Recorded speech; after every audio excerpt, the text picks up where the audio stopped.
शाळकरी विद्यार्थ्यांसाठी खुश खबर. आता मिळणार शालेय साहित्यावर 0 ते 25% डिस्काउंट. घेऊन आले आहे स्वराज्य ग्राहक सेवा केंद्र कोळगाव, श्री प्रशांत बादल. Mobile number 9975058097.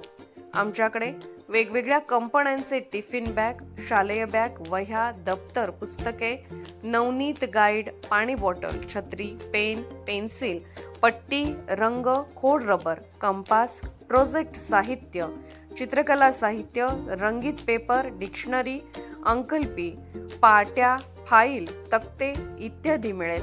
एक वेळ अवश्य भेट द्या. स्वराज्य ग्राहक सेवा केंद्र कोळगाव, श्री प्रशांत बादल.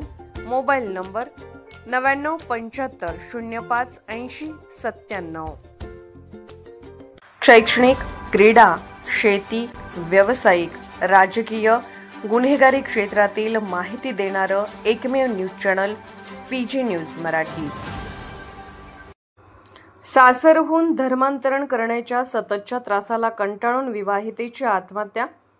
सांगली शहरातील यशवंत नगर येथे राहणाऱ्या ऋतुजा सुकुमार राजगे वय 27 MSc झालेल्या उच्च शिक्षित महिलेने सासरच्या सततच्या होणाऱ्या धर्मांतरण करण्यासाठी त्रासाला व जाचाला कंटाळून दिनांक 6 जून रोजी गळफास लावून आत्महत्या केली आहे.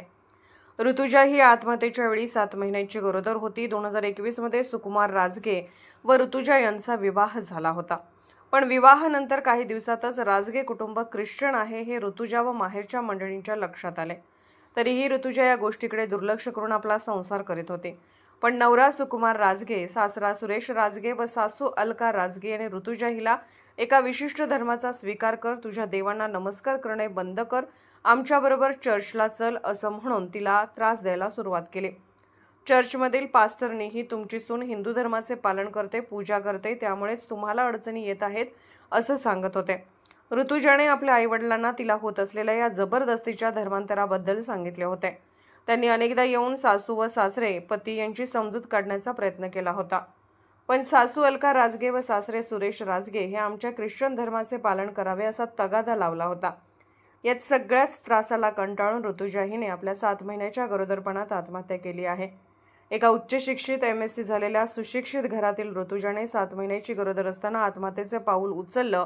यावरूनच लक्षात येते की ऋतुजा हिला धर्मांतरण करण्यासाठी किती मोठा त्रास होता व किती मोठा दबाव निर्माण करण्यात आला होता. ऋतुजाच्या आईवडिलांनी Kupwad MIDC police station Sangli येथे तक्रार दिली आहे व सर्व आरोपींना कठोरात कठोर शिक्षा व्हावी असे सांगितले आहे, जेणेकरून माझ्या मुलीच्या बाबतीत जे झालं ते इतर कोणाच्याही बाबतीत होऊ नये. सदरचा गुन्हा कुपवाड पोलीस स्टेशन सांगली येथे नोंद झाला आहे. मी डॉक्टर चंद्रकांत लक्ष्मण पाटील, राहणार गुंडेवाडी तालुका मिरज जिल्हा सांगली. परवा माझ्या मुलगीने आत्महत्या केली. माझ्या मुलगीचे नाव ऋतुजा सुकुमार राजगे. तिला सांगली येथे तिला हिंदू विवाह पद्धतीने मी लग्न लावून दिलेले होते. तरी लग्न झाल्यापासून तिचा हॅरेसमेंट, मानसिक त्रास, आर्थिक छळ तिचा केला जात होता. पहिले 1-1.5 वर्षे त्या घराण्याबद्दल मला मुलगीनं काही बोलली नव्हती. पण नंतर बोलली की ते घर ख्रिश्चनाच्या प्रवृत्तीचे, ख्रिश्चनाच्या रीतिरिवाजाप्रमाणे ते आहेत आणि ते मला फोर्स करतात की धर्म स्वीकार, आमच्या फादर सांगतोय त्या पद्धतीने तू सर्व आचरण कर. तर ही घटना आम्हाला लग्न झाल्यानंतर कळली की हे ख्रिश्चनाचे हे करतात, आचरण करतात. त्याच्यानंतर एकदा बोलवून घेऊन त्यांना समजावण्याचा प्रयत्न केला की आम्ही हिंदू धनगर असल्यामुळे आम्हाला तो प्रसार करायचा नाही माझ्या मुलगीला, किंवा माझ्या मुलगीवर त्याच्याबद्दल बायडिंग करू नका असं त्यांना सांगितलं. तरी पण त्यांनी वरचीवर त्यांनी हॅरेसमेंट करायचं काही बंद केलं नाही. आणि आम्हाला म्हणतात की आमच्या धर्मामध्ये कन्वर्ट हो अशी आमच्या मुलगीला त्यांनी वारंवार प्रेशर दिला व त्रास दिला. त्या त्रासाला कंटाळून तिने परवा 6/6/2025 रोजी त्यांच्या घरी कुपवाड, यशवंतनगर कुपवाड येथे तिनं आत्महत्या केली. पंख्याला गळफास लावून आत्महत्या केली. आणि त्यांनी त्यावेळेला माझी मुलगी 7 महिन्याची गरोदर होती. तरी तिच्यावर फार मोठा अन्याय झाला तो, आणि त्यामुळं हॅरॅसमेंटमुळे यांची धर्माच्या नावाखाली तिचा छळ करून बळी घातला यांनी.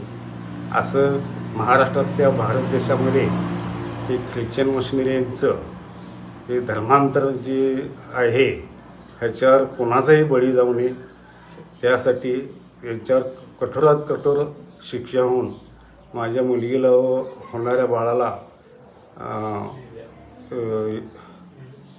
न्याय मिळावा ही माझी इच्छा आहे, आणि कठोरात कठोर त्यांना शिक्षा झाली पाहिजे ही माझी आहे. आणि मी तशी तक्रार कुपवाड MIDC येथे दाखल केलेली आहे, आणि योग्य तो न्याय मिळेल, आणि सर्व समाजाने याची जागरूकतेने याच्यावर उठाव करावा ही माझी नम्र विनंती आहे. PG न्यूज मराठी चॅनलला लाईक करा, शेअर करा आणि सबस्क्राईब करा.